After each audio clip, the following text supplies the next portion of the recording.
right, we're back. So far we've talked about Chapter 1, basically what a union is and how a union kind of, functions within our society. Chapter 2, we talked about the history. How did unions even start in the United States? So we talked about the labor movement in the United States. We talked about how it came from Europe, and we talked about the history. And the early history of labor was violent, as we've shown, was very one-sided. The government and the authorities were all on the side of big business, and we can have a debate whether that was the way it should have been or not, but that was the truth. That was the way it was. So now basically we're going to move in from that kind of soupy history we had in Chapter 2 to a more realistic, this is what happened. This is how it truly changed the philosophy of the labor movement and the actual legislative process of the labor movement after all that initial history. So as you can remember from Chapter 2, there was a lot of violence. People, you could do anything you wanted to an employee. You could beat them. That wasn't against the law. People would die at work. They would literally throw your body outside the factory. I'm not making that up. And there was a line on the other side of the factory waiting for a job because jobs were so scarce, and so they didn't care. It was not a good time. We saw where the Pinkertons actually came upstream in a boat with a cannon and were shooting at a factory that was under strike. So we talked about all that. So we're coming out of all that turmoil. We're finally coming into the fruits of the Industrial Revolution. It's 1900, it's 1910. Technology is booming. I say when I say technology, you're thinking, oh my goodness, we're talking about cell phones. No, I'm not talking about cell phones. I'm talking about technology like electricity. I'm talking about technology, assembly lines. These were major points of technology as they came through the United States. So technology is booming. The labor force is moving off of the farm into urban areas. That's a whole other issue of human interaction. I worked in a farm all my life. It was outside. If I needed to go to the bathroom, I went to the bathroom. If I wanted to stop and get a drink of water, I stopped and got a drink of water. Now all of a sudden you've got me in these four walls, this stinky plant, and you tell me, no, you cannot go to the bathroom right now. So there was this huge, you can't do that to me. I'm a human being, and companies are going, well, if you say one more word, I'm going to fire you. And then you can go back to that farm you love so much. By the way, you were starving on that farm. So there was a lot of turmoil, a lot of conflict. We go back to that conflict. Excuse me. There were unions during during the 1800s. There were unions. They weren't very effective. They didn't have any support from the government. They didn't have any help from the local law enforcement. So it really was a difficult road to hoe, but there were unions. I'm not trying to say there was a union activity. If you think about what the largest industry in the early 1900s, 1900, 1910, a lot of you would say steel, and that would probably be true, but the largest industry in that time period was the railroads. Finally, we had technology that connected the East Coast to the West Coast. We had technology that connected Florida to New York. Before the railroads, that was impossible. Going from Florida to New York was months, took you months. All of a sudden, once the railroad gets there, you could be from Florida to New York in 3 days. It was amazing. It was like time travel. So all of a sudden, you had this technology that was bringing people all these wonderful things. I could move goods, I could move people. So the railroad was huge. It was the #1 industry, and obviously it hired the greatest number of people, which really helped the unions. Because what it did, it put people that favored unions all together. They all worked for the railroad. They all communicated. They came and worked with each other every day. They saw each other. They could complain to each other. They could talk about things they really wanted to see happen with each other. So it was a bringing together of all these like minds. Man, I'm working, I'm making a pittance, I'm not making any money, they're working me to death, they're not treating me like a human being, I have no voice at all. Every time I try to bring up something, they slap me or fire me or do whatever they do. So dadgum, We need to band together. So the railroad workers started banding together. This is, again, 1910, 1915, 1920, dissatisfied, fussing. It was huge, though, because these people finally realized, when I say these people, these railroad workers finally realized, you know, if we did not come to work, if we refused en masse to do what they said, we could shut down the largest industry in the United States. And it no longer would be the bosses going, hey, we don't care if you want to be a union or not. It would be the guy in town who's not getting his goods or services. It'd be the mother who's not getting the food for her children because we didn't put it on the railroads and we didn't let the railroads run. So maybe we would get some support from the general public. So they kind of started making those noises. They tried shutting down the trains. That was illegal. We're going to talk about conspiracy theories that came out, and I mean that's a legal term, that you can't do that. You can't come together to stop free trade and et cetera, et cetera. So when they tried to withhold their labor, they were arrested. Think about that. If you decided not to go to work, you could be arrested. Think about that. So the railroad workers were going through all of this. And they made such a problem, though, even though they could be arrested and even though there were hardships, they were making it so hard for the railroads. And people finally outside of the railroad industry were going, that's not fair. All these people want is a decent wage. All they want is a decent time. That they made so much noise that in 1926, Congress passed the Railway Labor Act. Now, the Railway Labor Act was mild. It was almost, it didn't really help the unions at all, except it made them feel better. So that's how mild it was, but it had one huge, huge component. We'll talk about that in a second. The first thing the Railroad Labor Act said was it only deals with railroad employees. It did not deal with anybody else. If you did not work for the railroad, the 1926 Railway Labor Act had nothing to do with you.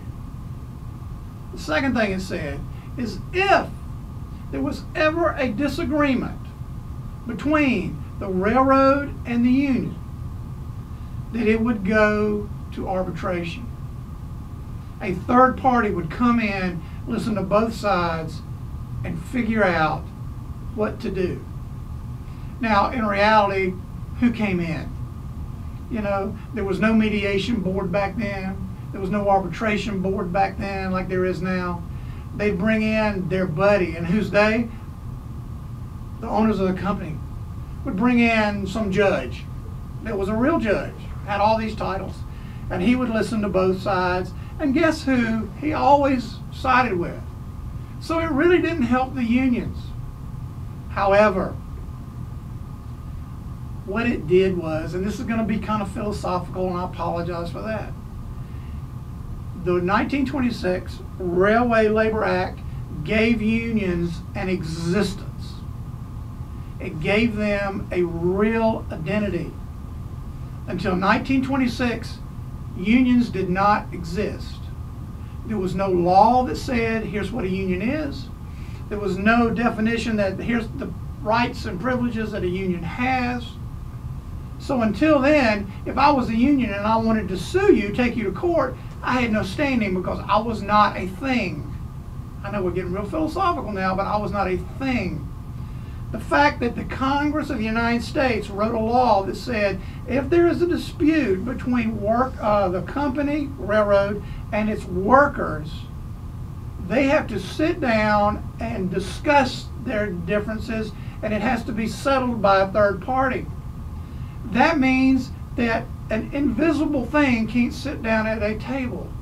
The fact that they said if there's a dispute, the two of you have to get together, it identified the union as a legal entity with rights to sit down and discuss with you what you wanted me to do. And I had the opportunity to discuss with you what I wanted you to do for me.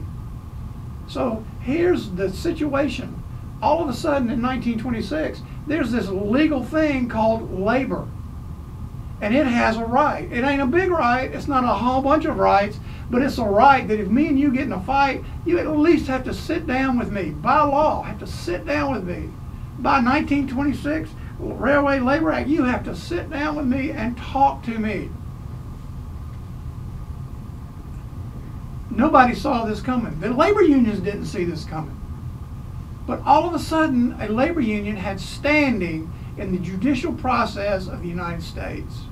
It was no longer one person, which always had that through our Constitution, but through this new law, federal law, they have the right to sit down and talk to me. So, here's the deal. All of a sudden, in 1926, things didn't get a whole lot better for anybody, not even the railroads. It gave these people the right to talk. It gave these people the right to, excuse me 1 minute, God, I might have to cut this thing off. What does he want? Hey man, how you doing? Hey, what's up? Paul, good to see you, brother. Good to hear from you. Where you been? You still in England? How's Ringo doing? Yeah, I didn't think y'all talked to each other much. So why is Paul McCartney calling me? Look, I know I helped you on Sgt. Pepper's. I know I wrote most of the White Album. Nobody knows that, okay? I didn't do it because of that. I did it to help you. And I'm busy, dude. I know the stuff you've been writing lately is terrible. I'm the first one to admit that. But seriously. All right, tell you what. Let me call you tonight. It's pretty simple. You know, we need to get back to simple. Your songs are crazy now. They're just outrageous. You know, what happened to, Love Me Do? I mean, that was great. And now you're talking about gardens and stuff. Jesus. Anyway, all right, I'll call you tonight. All right, peace, brother. Bye. God. So 1926, Railway Labor Act. It was a shot across the bow. Unions exist. There is this thing called a union. Now you got to go back to 1926 and a couple of years after that in American history. Unfortunately, we're not doing a good job of teaching history or making you aware. Things were kind of crazy in the 1920s. You know, they call them the Roaring '20s. That's because companies were doing whatever they wanted to do. The money that was being made by the owners of the company was outrageous. You had this group of owners that were just absolutely wealthy. Go back and look at that. There were the guys making $100 million a year. And you go, well, that's not a lot. Put it in perspective. At the time they were making $100 million a year, the biggest house you could buy cost $1 million. The biggest. A suit, the best suit a man could buy cost $18. Put that in perspective. So while they were making $100 million, it was billions in today's money. And so you really had this conflict between the haves and the have-nots. In addition to that, you had outrageous legal issues. You had organized labor, organized crime starting to do things that were just outrageous. It was kind of just a wide frontier. And then in 1929, Lord help us, we had the Great Depression. We fuss about 7% unemployment, and I agree, 7% unemployment is not a great thing. We were up in the high teens, low 20s unemployment in the United States. People literally were starving in the United States, starving to death. So you had these kind of environments going on. 1926, finally, you had an identification of union as an entity. Then just 2 or 3 years later, you had the Great Depression. So all of a sudden, the pendulum was swinging. Up until now, companies were okay, they were cool. We were getting new processes, we were getting new products and services. It was great, but at what cost? And then in 1929, when the Great Depression hit, if you go back and read your history, we didn't blame the government so much, and we didn't blame the worker. we blamed the guy that owned the company. It was like, you didn't do what you were supposed to do. If you had been smart and run this company okay, this would have never happened, which is not true at all. Great Depression had European influences. It was a world issue. Just don't get into all that. But that's what people thought. It was the daggum guy, the president of that company. It was that fat cat that we like to talk about. He was the one that didn't do his business. He was too busy sitting around counting his money. He didn't pay attention, and things went south. And because he let things go bad, none of us have anything anymore. There is no employment at all. We're all out of work. It's terrible. So what do y'all think about that?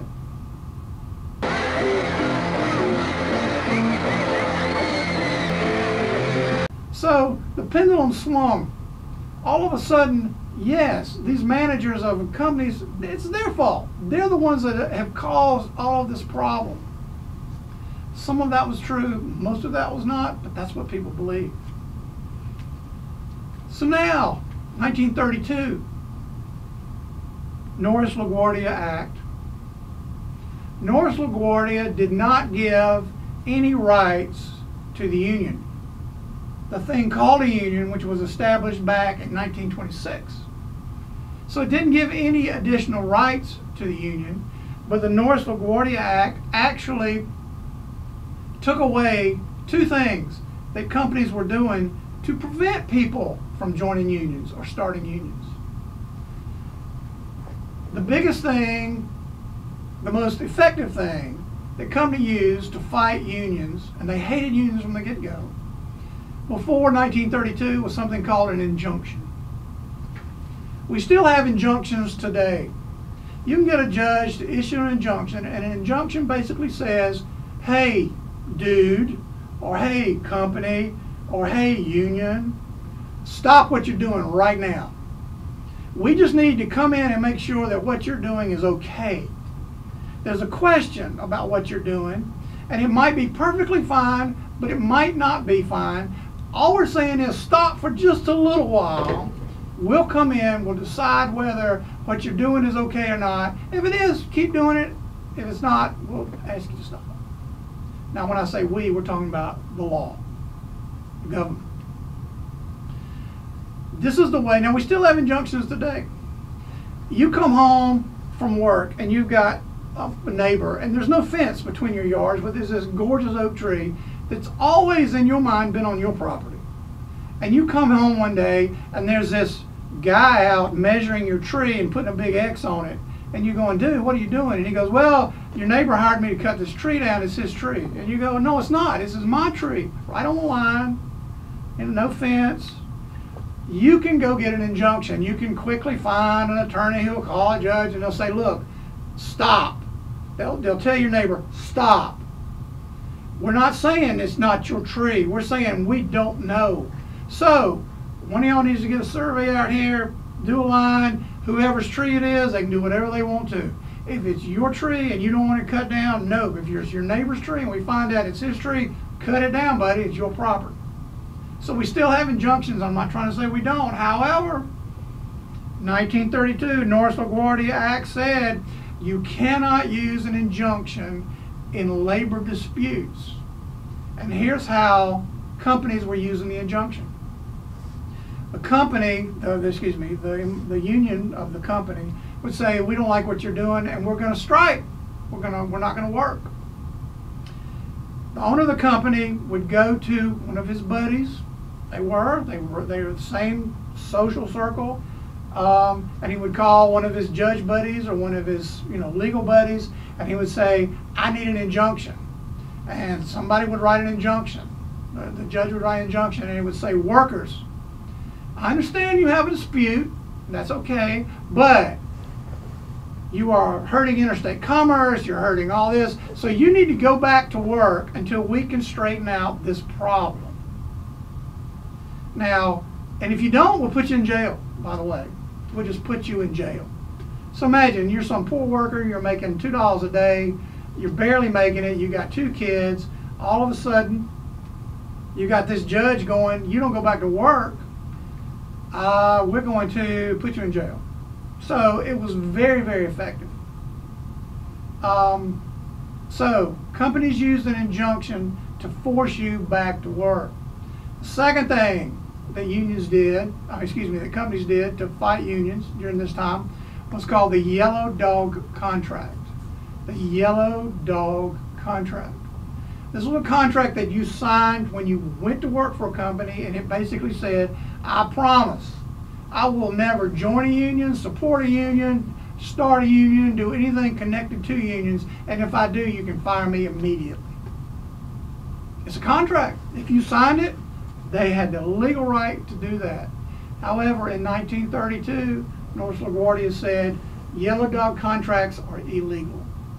They're unconstitutional. They do not give you the right that you have to join a union or to talk about a union. So the two big things that 1932 North LaGuardia did was they took away the injunction in terms of labor negotiations or labor activities, and number two, they outlawed the yellow dog contract. So 1932 though, 1933 is the height of the Great Depression. People are mad. People are starving to death. People have been working their whole life trying to just have a decent place to live, and all of a sudden, through no fault of their own, they cannot find employment. They have absolutely nothing to do. And so they are starving, their houses are being taken away from them, they can't do anything. So this is a very tumultuous time, not in the United States, but in the world. So the fact is that this turmoil actually bolstered the workers' feelings. People that probably never were real in favor of the union before are now absolutely in favor of the union. Nobody's looking out for me. The company ain't looking out for me. The government can't help me. They're broke. I've got to join together, and I'm the only one that can help me. So you saw this heightened increase in union activity. And this is what's happening. Think of all the workers you have and the very small group of company owners. In terms of economic power, absolutely, this small group is much more powerful than this large group of people. But in terms of political power, each one of these small groups has one vote. Each one of these people have one vote. People were calling their congressmen going, you need to help us with this. This depression is killing me. My children go to bed hungry, and it's these owners' fault, and you know it is. And I'm not blaming you. You're happy about that, right? I'm blaming these daggum owners. You need to be on my side. We're the ones that are going to keep you in office. And if you don't help us with this, you're not going to be in office, because there's a billion of us, and there's only a handful of those workers. You do the math. So Congress started listening to the workers. They started listening to the workers in 1932 with North LaGuardia, and then things kept getting worse, and they really were listening. And then in 1935, Congress really, really listened. I don't know if that was a good thing or a bad thing, but they finally stepped up to the plate to do what the unions wanted them to do. And in 1935, they passed the Wagner Act. The Wagner Act. This was a big deal. The Wagner Act is also known as the Labor Bill of Rights. Labor's Bill of Rights. The Wagner Act was the first time that we had federal legislation that says, unions, here are the exact rights that you have. Here's what you can do, and here's what companies cannot do to you. Now, we're going to talk about this in a minute, but the Wagner Act, the pendulum had swung completely to labor side. Absolutely to labor side. The Wagner Act treated corporations and management as the bad guy. And it said, poor labor, here's all the rights you have, here's what you can do. And we're going to talk about that. The Wagner Act kind of was so one-sided, it was eventually, it wasn't overturned, it was modified. And we're going to talk about that. But in 1935, the reality is the Wagner Act. It said basically that labor and management must bargain in good faith. Now, what does good faith means? That's for lawyers to decide, and they wrote it like that, in my opinion, to put it in the courts. To say, you're not bargaining in good faith. Well, yes, I am. No, you're not. Well, let's go to court and see what happens. So it was an easy way to get you in court. It came up with something called unfair labor practices or unfair labor acts. Basically saying, companies, these are things you cannot do to your employees. Number one, you can't fire somebody because they are in a union. You can't fire somebody because they want to start a union. You can't fire somebody because you think they're pro-union. That was happening. You cannot do that. You cannot discriminate against somebody that's in a union. You cannot keep them from being promoted, keep them from getting a pay raise. You cannot do that. You can't do all these bad things that you used to do to the union members to kind of keep them from saying, I want to be a union member. So this was a very, very positive time for the unions. It also created, and this was huge, it created the National Labor Relations Board, which is still in existence today. NLRB is a government agency that oversees the relationship between companies and unions. It monitors elections. It looks at any grievances that come about. Because of the Wagner Act, it is now federally illegal to do certain things. And if a union says that the management is doing these things, NLRB comes in and they're the judge and jury. They're the ones that come in. They're the government agency that come in, and they're the ones that would, NLRB would take the company to court, not the union. So they're the cops here. They're the ones that come in. So 1935 was a boon. 1935 was like, you know, we're still in the middle of depression. Economics are terrible, but for the workers, it gave them a feeling of hope. At least we've got some legal standing here. At least we now have some rights. You just can't treat me any daggum way you want to. So there's a conundrum here, though, because in 1935 we're at the height of labor power. We're at the height of labor getting what they want legislatively and popularly. They had a convention, as they do every year. The American Federation of Labor, which we talked about in Chapter 2, the big power, they would have a convention every year. And you know what people do at conventions? They go and they drink and they, you know, do whatever they do and wear silly hats and stuff. But they would have a convention, and supposedly they look and review policy and they vote, and so it's a real democratic process. In 1935, at the height of the union activity, the American Federation of Labor, there is a recommendation made. Now, we talked about in Chapter 2 that the AFL only dealt with trade unions. In other words, carpenters union, pipe fitters union. However, because industry had changed so much and commerce had changed so much from the late 1800s when the AFL came into existence, that now you had other people that worked that didn't have a specific trade. You had hospital workers. I mean, what's your trade if you're in a hospital worker? You had restaurant workers. What's your trade if you're a restaurant worker? So you had these groups of people that worked that really didn't have a specific trade that came to the AFL and they said, we would like to be part of the union. And the AFL said, well, what's your trade? And they said, well, I really don't have a trade. I just work. They said, we don't deal with that. We're not going to let you be in our union. In 1935, you have this convention, AFL convention, American Federation of Labor Convention. And remember, I just said, if you're a pipe fitter, cool. If you're a carpenter, cool. But if you're a hospital worker, no, you can't be in a union. We don't want you. Just think how crazy that was. We don't want you. The whole point of a union is the more powerful. But we don't want you. It was crazy. They couldn't see the forest for the trees here. And at that convention, there was a lot of rumbling about, you guys need to accept, AFL, we need to accept non-trade unions, people that are hospital workers, people that do things where you go in and you work. UAW, United Automobile Workers, is not a trade union. What do? I make a car. Well, what does that mean? Well, there's all kind of different tasks and skills in making a car. So they were saying, no, you can't be in the union.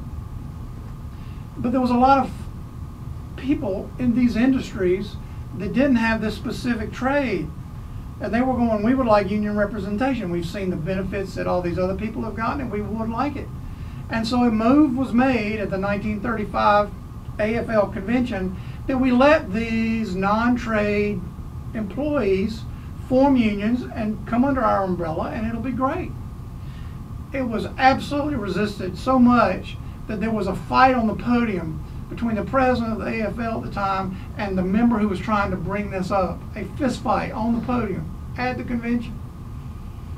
It was voted on, absolutely not, no. And so in 1935, at the height of its power, the AFL lost almost half of its members that went and formed the Congress of Industrial Organizations. The Congress of Industrial Organizations, CIO. Everybody here has heard of the CIO. So at the height of its popularity, height of its power, 1935, AFL splits into two things, the AFL and CIO. Now you've got two labor organizations, and they don't have this union power anymore. They don't have this combined power anymore. So everybody's been against the unions. The companies have been against them.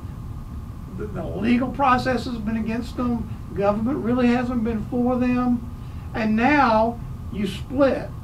So we have even less power than we had before.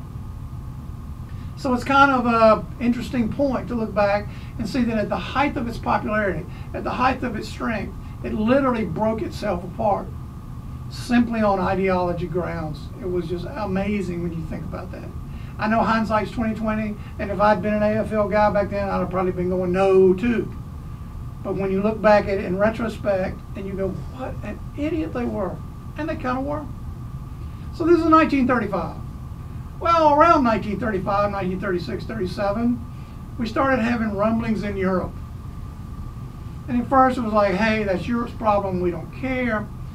When I say rumblings, I'm talking about Adolf Hitler. We don't care, that's over there, who cares? And then it started getting to where you couldn't ignore it, but it's still over there. And England tried to pacify Hitler, and you know what happened there, and we're ignoring it, and we're ignoring it. And then all of a sudden, Hitler invades Poland. And we go, well, that's just really not cool at all. But, you know, that's over there. We'll ignore that. We'll ignore that. And so England's now getting bombed, and Hitler is just doing all these bad things, and we're going, we don't care. It's over there.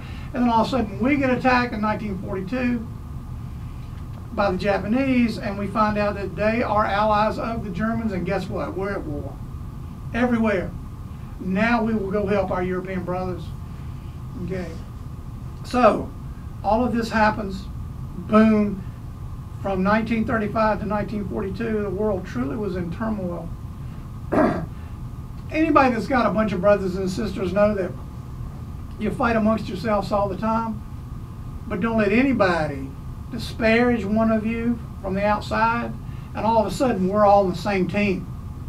So you had all this labor issue, companies, unions hating each other, fighting each other. All of a sudden, around 1940, 1942, we had a common enemy. We don't need to fight each other right now. We got bigger fish to fry over here in Germany, in Europe, and in the Pacific. So maybe we need to quit fighting so much. Maybe we need to back off a little bit. And so it didn't take the union away, but it kind of made that focus smaller. Let's win this war. Let's fight this battle. We'll talk about organizing companies later. We'll talk about all these economic issues later. Let's just go ahead and take care of this big problem we have right now. So, 1935, you have Wagner Act, which is just the Bill of Rights for labor, actually took rights away from management. It said in one of the things that management cannot even call workers together to present their position. Like, if you do this, it's going to cost us so much money, we'll go out of business. You can't even say that. Even if it's a lie, you can't say it. Even if it's the truth, you can't say. You can have no. Basically, it took away the First Amendment from companies. And again, it was repealed later on, and we'll talk about that. Amended, not repealed, but amended. So you got 1935, height of AFL's power. At the same convention that same year, half the people in the AFL break away to form the CIO. So you got that issue with the unions. Then all of a sudden you've got the problems in Europe, the possibility of a war. So all of a sudden this labor stuff, while it was real important at one time, and it's still important, it's just not as important as it was. So we go to war. We win. One thing that people saw that helped us win this war was that major companies, these evil things now, remember? 1935 companies were evil. Let's just take away their ability to even talk. Till during the war, this company was making cars. All of a sudden, all they make now is tanks and jeeps. They're making guns for us. They're making bombs. They're making these uniforms that help us survive. All of a sudden, it was like, dadgum, and these companies did. Read the history of what corporate America did during World War II. They truly stepped up and helped the war effort and gave us all the jeeps and bombs and guns and planes and boats that we needed. Who do you think made that stuff?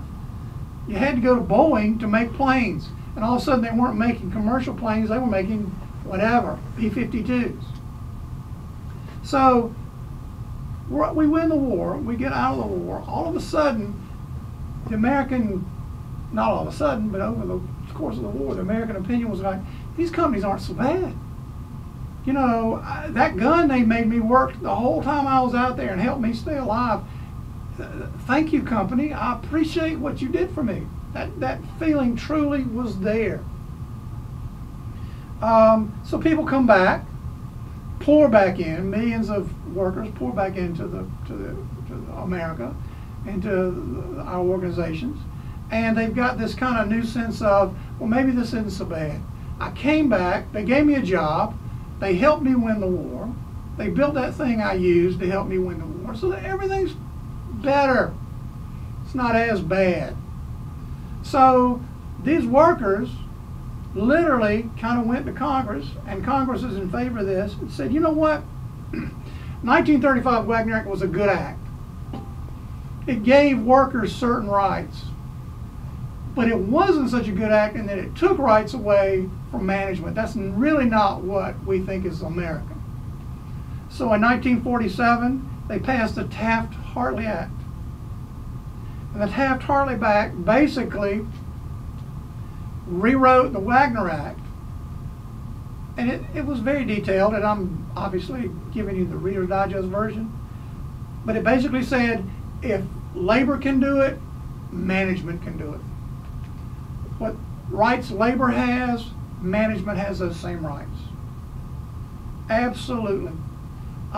So it amended the Wagner Act by putting things that, yes, if it's good for labor, it's okay for management to do. And all the good things that it did for labor were still there. But it also gave management that equal footing to stay right where it was and to be able to negotiate on a fair standing. So, you know, that's kind of what happened after the war. People came back and said, you know, it needs to be fair. So they kind of tried, and equal. And so they kind of pushed it that way, and that's where it came. So now we're back from the war. Taft-Hartley was 1947. And here we are, everything's good. And I mean, the economy's robust, people are working, technology World War II created a ton of technology that went into corporate America. So all of a sudden we have things like plastics and rayon and all this wonderful materials, and we're just booming and we're booming and we're booming. And you've still got AFL over here and the CIO over here. We split in 1935. And during this boom, powers that be in both of those organizations said, you know, that's crazy. We're insane. We got a little emotional in 1935. We need to get better. So in 1955, AFL and CIO came back together as one entity. And it's been known since then, from then and to this day, as the AFL-CIO. And that's what you know. That's what you've heard all your life, the AFL-CIO. And it's those two groups, still in the same umbrella. They now have one president. So it's not like two entities fighting. They combine completely at one president. And they still have the trade unions, and now they have the industrial unions, which is restaurant workers and auto workers and whatever. So everything rocks along. During the 50s, you know, it's after Korea, we kind of had some peace, and we're just enjoying life. And y'all seen all the movies about how wonderful the 50s were, or how terrible the 50s were, depending on your political view. But then in 1959, we had an issue. Actually, it started, you know, anytime there's legislation, 1959, back up 10 years. I guarantee you, 10 years earlier is when people started rumbling about that. It's how long the process takes, the political process takes in this country, and that's a good thing. You don't want to rush to these things. 1959, they passed the Landrum-Griffin Act. The Landrum-Griffin Act. And the Landrum-Griffin Act dealt with illegal activities that the unions were involved in with organized crime. I don't want this to sound like The Godfather, but it's what happened. And so here's what happened. You had organized crime in this country that had been around since the 30s. FBI ignored it was happening. Entities ignored it was happening. Everybody knew it was happening. Organized crime. Crime organizations that were like companies that sit down and had strategies just like a regular company does, but all their activities were illegal. These illegal activities that companies had, like drugs and alcohol and gambling and you name it, they had all this cash. What could you do with it? We put it in the bank. Banks are federally regulated. I see them the minute you deposit a couple of $1 million, that just does not look right. So the organized crime groups were having trouble getting rid of this money. When I say getting rid of it, they either could bury it in the backyard, which they couldn't make any positive gain on it. They couldn't put it in a bank because the banking regulators would see it and go, that just looks suspicious, we need to go ask a question. They didn't want that. They finally came to the realization that these unions had huge pension funds, millions of dollars, that were retirement funds and all these funds, dues that they collected. We can deposit it there and nobody will see it. The federal government doesn't go in and look at these pension funds. You know, it's the pension fund, and it goes up a couple $1 million. Well, there's 70,000 members here. They just had a fundraising thing. That's all it was. So the mafia, organized crime, came up with a wonderful way to get rid of their cash, so they would put it in the union accounts. Now, to do that, they had to make friends with the unions. The union had to give them permission to do that. And the Landrum-Griffin Act made it easier. Well, gave them complete access, the government complete access, to go in and look at these accounts. Up until then, they were protected by privacy or whatever. All of a sudden, we could go in and look at these accounts and trace this money and find out what's going on. So the biggest thing the Landrum-Griffin Act did, it busted it was also called the RICO Act, racketeering and something. That's not important. The point was that the last big piece of labor legislation, everything up to now has given rights to workers or rights to the companies, etc. The last big piece in 1959, Landrum-Griffin Act, basically slapped the hand of the unions and in focus, and they were going after organized crime to say, you can't do that. That is absolutely illegal, and we will not allow it. In this history, you go from 1959, I said there was no more labor legislation. There really isn't, hasn't been. However, there's one piece of information that, one event that kind of has happened recently within the last decade that we really need to talk about. So 1959 happens, we have this piece of legislation. It's really not in support of unions or companies. It basically says, this unions, this is what you cannot do. Then in 1962, John Kennedy issued an executive order. Executive orders are funny things. You talk to two different lawyers, you get two completely different answers. Basically, executive order is a law that can be enforced. They think. But he issued an executive order, number 10988, just to be all fancy pants. Executive Order 10988. And it said unions can bargain with government, federal or state or local government. Unions have the right to bargain with the government. However, they cannot bargain over wage issues. You can't go to the government and say, I'm in this union and we work for you guys and I want better wages. You can't do that. You can bargain over terms and conditions. I know that's kind of complicated and a big mouthful, but federal, state, and local government workers have the right to bargain.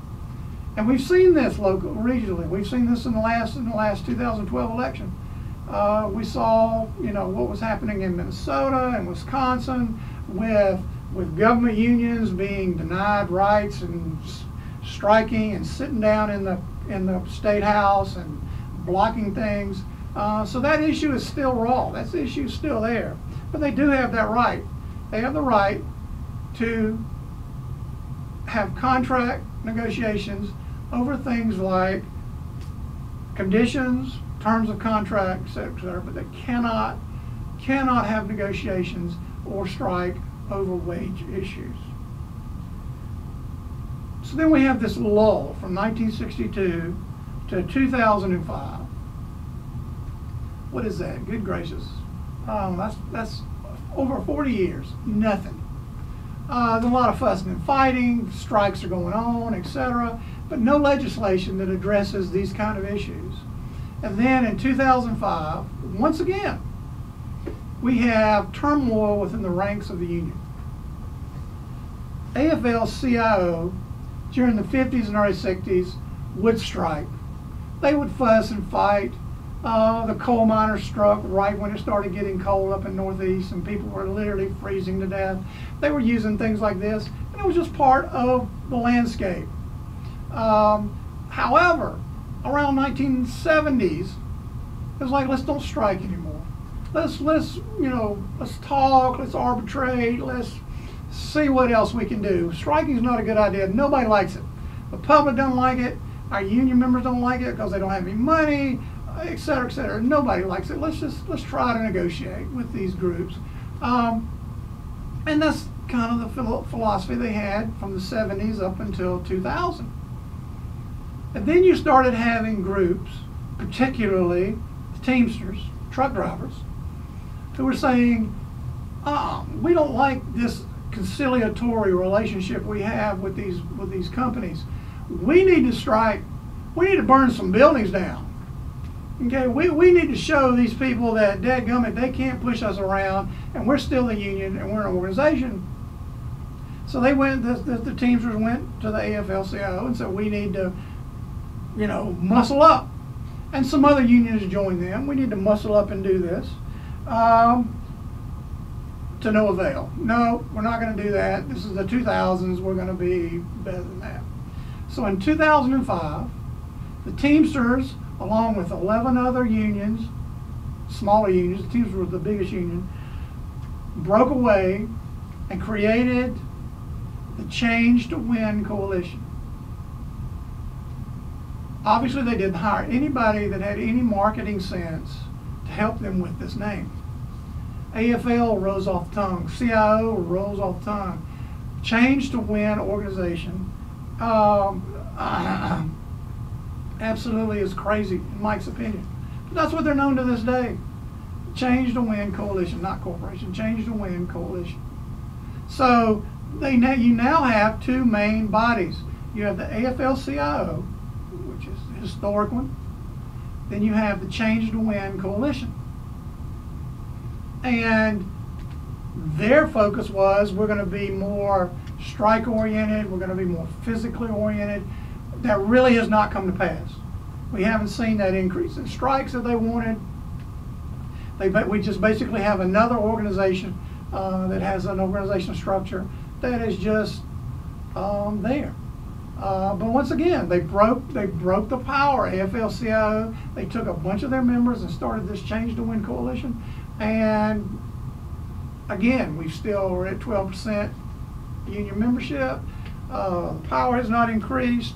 And so what we've seen now, and what we've talked about, in this section, is the legislative process that has gone through since the 1900s. We saw what happened in 26. We talked about the Depression in 29. We saw what happened in 32, 35. We talked about the war. We talked about 47. We talked about the groups coming back together in 55. We talked about 59, about how unions were doing illegal activity. And the Landry Griffin Act of 59 basically gave the government access to go in and look at these things, examine these things. We talked about 62, John Kennedy giving unions the right to go into public workplaces like federal, state, and local governments and be represented by the union. Then we talked about 2005, how the AFL-CIO once again had a fraction, and this group broke away, Change to Win Coalition, and they were more ready to strike, more ready to use that kind of process to get their point across. However, we haven't seen that. We haven't seen any kind of major result that that group has had. So here's kind of a legislative history of what's happened really since they've had major legislative issues within our government. So here is chapter 3. Peace.